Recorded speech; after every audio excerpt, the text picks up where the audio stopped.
Next topic है equation of continuity. Equation of continuity ये कहती है कि अगर हमारे पास कोई ऐसा फ्लो है जिसे हम स्ट्रीमलाइन फ्लो कंसीडर कर सकें, तो वहां पे the product of area and velocity is always constant, या A1 V1 equals to A2 V2, which implies that AB equals to constant। Equation of continuity ये है कि फर्ज किया हमारे पास पानी की एक ऐसी पाइपलाइन है जिसका क्रॉस सेक्शनल एरिया हम चेंज कर लेते हैं। चेंज इन द सेंस ऐसे करते हैं कि एक जगह से एरिया ऑफ क्रॉस सेक्शन ज्यादा है, दूसरी जगह से एरिया ऑफ क्रॉस सेक्शन जाके पाइप का चेंज हो गया, जिसे आपने डिक्रीज या इंक्रीज किया।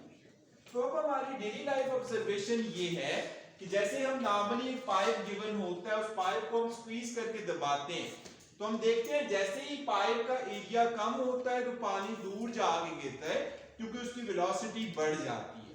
लेकिन जैसे ही आप छोटे पाइप को चेंज करके आगे मोटा पाइप लगा देंगे, पानी उतना ही आ रहा है, तो आप देखेंगे पानी की स्पीड कम हो जाएगी। तो यहां से हम कंक्लूड करते हैं कि एरिया बढ़ाने से वेलोसिटी कम हो रही है और एरिया कम करने से वेलोसिटी ज्यादा हो रही है। लेकिन एरिया और वेलोसिटी का प्रोडक्ट हमेशा आपस में क्या रहता है? कांस्टेंट रहता है। And that is your equation of continuity. Equation of continuity को प्रूव करना बड़ा आसान सा मेथड है। यहां देखिए हमारे पास फर्ज किया लेफ्ट हैंड साइड ये है, जिसे मैं पॉइंट 1 का नाम दे देता हूं, राइट हैंड साइड को पॉइंट 2 का नाम दे देता हूं। तो इस जगह पे जो एरिया ऑफ पाइप होगा इसे मैं नाम दे देता हूं A1 का।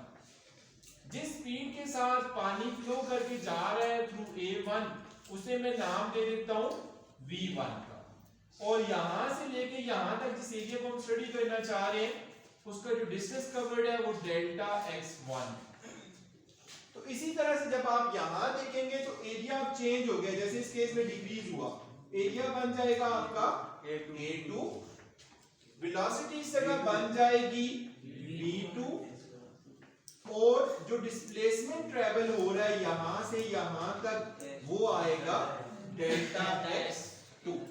लेकिन हम लोग दोनों जगह पे टाइम सेम लेंगे। लेट्स से इधर भी डेल्टा t टाइम था, इधर भी टाइम डेल्टा t था। मतलब 1 सेकंड में अगर हम फ्लो इधर भी देखें, 1 सेकंड में फ्लो इधर भी देखें, तो हमारी ऑब्जर्वेशन ये है कि इधर पानी की वेलोसिटी कम होनी चाहिए।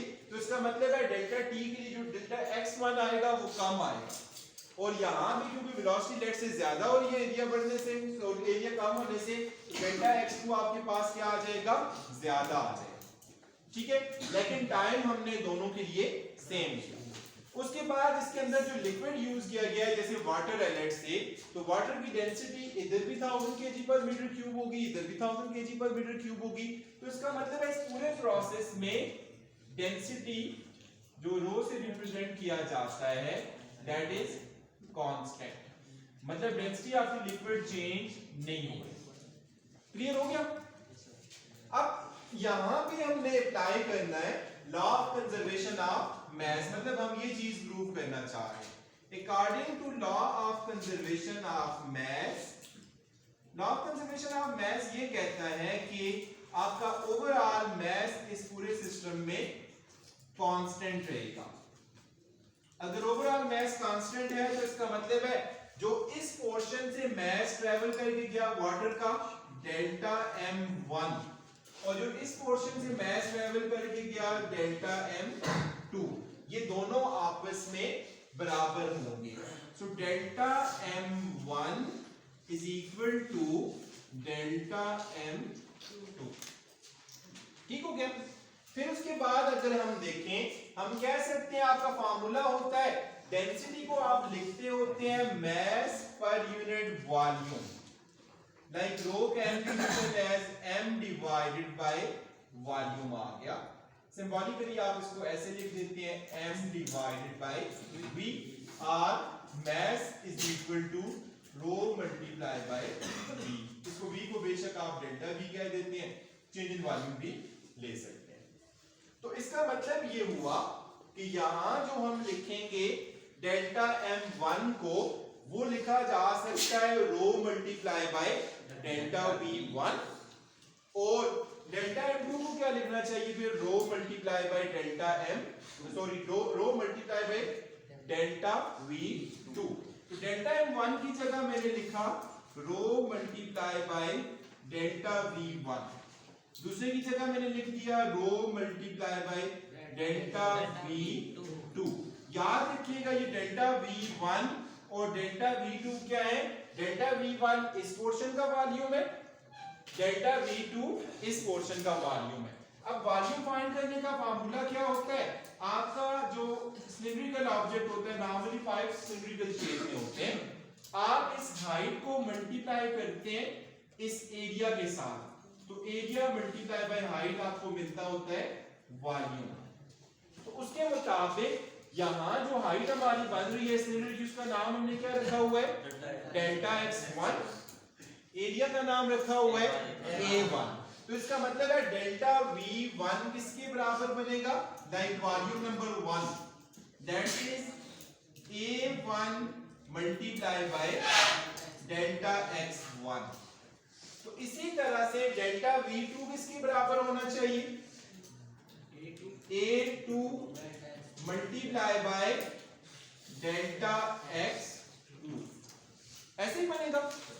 तो यहां से मैं डेल्टा V1 लाइक वॉल्यूम 1 को और डेल्टा V2 को मैं रिप्लेस कर देता हूं, तो इसकी जगह भी वैल्यू पुट कर दी, इसकी जगह भी वैल्यू पुट। तो जो आपका रिजल्ट बनेगा वो कुछ ऐसे बनेगा, रो टाइम्स डेल्टा V1 की जगह आ गया A1 डेल्टा x1 और दूसरा जो बनेगा रो times A2 delta x2। Clear हो गया सबको। फिर अब उसके बाद यहां पे velocity is represented by v1, इधर velocity is represented by v2। Velocity का फार्मूला क्या होता है, distance travel divided by time taken. तो यहां से v1 किसके बराबर होना चाहिए, delta x1 divided by delta t, यही होगा। यहां से मुझे बता दे v2 किसके बराबर होना चाहिए, v2 equals to delta x2 divided by delta t। अब मैं डेल्टा t को उठा के इधर ले आऊं, तो इसका मतलब क्या हुआ कि आपका डेल्टा x1 बनेगा v1 multiply by delta t और डेल्टा x2 जो आएगा वो आपके पास v2 multiply by delta t आ जाएगा।